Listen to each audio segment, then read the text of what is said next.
don't lose you in counselling training. Now, I know this happens a lot. I think if I look back to my own training, there were parts of that journey where I wasn't quite sure what was going on with myself. But what does this look like? What do we mean, Rory, by don't you lose you in counselling training? What it looks like is at the end of a class, a student sidles up to you and says, "Can I have a word, Rory?" And you go, "Yeah." And they say, "Is what you're teaching a kind of religion?" And you go, "No, I'm teaching a psychological theory." It feels like a religion. It feels like a very special grouping of people with a distinct view of the world. And I think, and I've thought about this a lot, in counselling training, because we don't speak in society in general, getting better now, but certainly not in general, about emotion, about relationships, about authenticity, it can become a little bit intoxicating for people who train. And as a consequence of that, and I speak for myself here, the consequence for me training was I actually changed and I became maybe a little bit too right on, a little bit too invested in having a process conversation with everybody I met, because I was going through an incredible change myself. I was metamorphizing to be a different version of myself.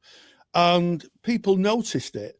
And I think that what can happen is that we lose the essence of ourselves. We can lose who we are. The idea that counselling training is about changing our outlook on life and the way we communicate and the way of being that we adopt doesn't mean that we have to scrap the entire person we were before we went in. I think it's a case of updating the program, as they say in computer sciences. But it's an interesting conversation because it had come up in our Facebook group. And if you want to join our Facebook group, go to Facebook, type in Counselling Tutor, and you'll be in. But yeah, it took me a long time to reintegrate who I was with who I'd become. And I think that speaks to distance from the training and the intensity of it, and letting the sediment settle, as my father used to say. Let's let the sediment settle. In other words, just let everything just calm down a little bit and see where we are. Yeah. This is a very interesting topic, and I gave it some deep thought yesterday. I was thinking about what it means to me.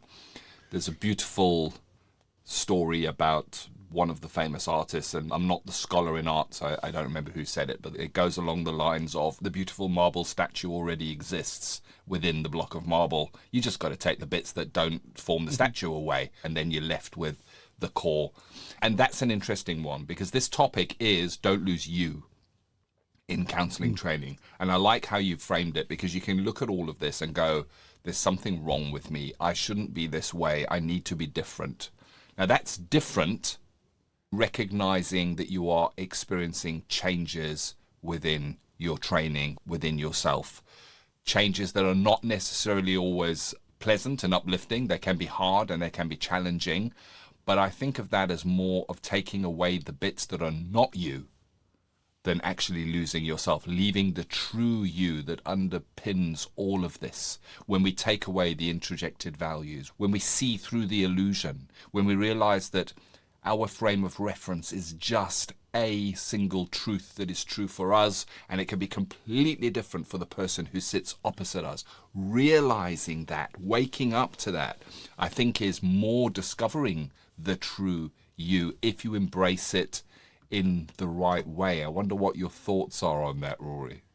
Yeah, absolutely. I think, Ken, that it takes a long time to work out the bits you want to remove, if you like, and modify, and those you want to keep.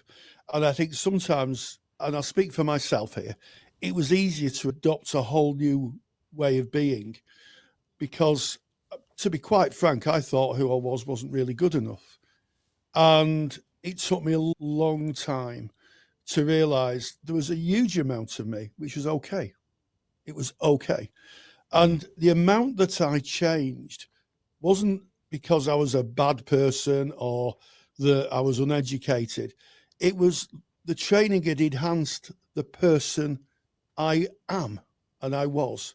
It just enhanced it. And once I grasped that, my life became better, and certainly became better for the people around me, who would say, really dear friends, long-time friends, would say, Rory, you're a bit serious. You're becoming a bit serious, and I don't want a deep and meaningful conversation about everything. And it was about just switching that process side off. I was saying to someone last night, I went out for something to eat with my wife, and I was saying to someone that I now look through my glasses, if you like, not the ones I wear, but my philosophical glasses, that of a therapist. I see every interaction partly through that of a therapist, because that's my frame of reference now. All behaviour, as you say, is goal directed. But sometimes it's useful just to put that in suspension and just have a bit of a laugh. Yeah. Really, yes. Have a bit of a laugh and say, "All right, okay, you think like that." And one of the things that really helped me, Ken, was a Sufi poet called Rumi. And he wrote this, and it's a paraphrase probably, but he said, out beyond the ideas of wrongdoing and right doing, there is a field, and I'll meet you there. I think it's a metaphor for any conversation we should have in our lives. Wow. The bit that was the key there, Rory, is when you shared through your own training that there was a moment of, I need to change because I'm not happy with who I am. I don't feel good enough. And I think that's what this topic is about today, is if you're looking at it that way, if it feels that way for you, you're a student and that's how it feels right now.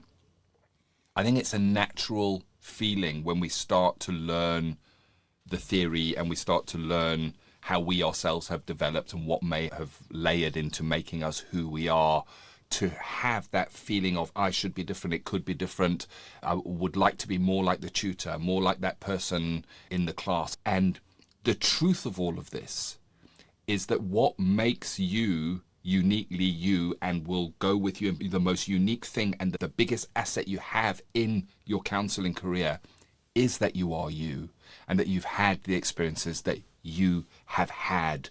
You are good enough. And this is what we're doing for clients. We're welcoming clients to say the real you is good enough. So if you are feeling that way, it can be natural. And I think you said it earlier, Rory, how long does it take to become a counsellor? You can train to become a counsellor in 5 years, but it takes a lifetime to build the wisdom, the applied wisdom. And that's why, as counsellors and psychotherapists, personal development's not something we just do when we're training. It never stops. We're called upon to do personal development in our ethical framework. Why? Because we are always developing and training, but we're not becoming a different person. We're finding more of our true self, which is good enough. You listening to this right now are good enough. Absolutely, Wow. Ken.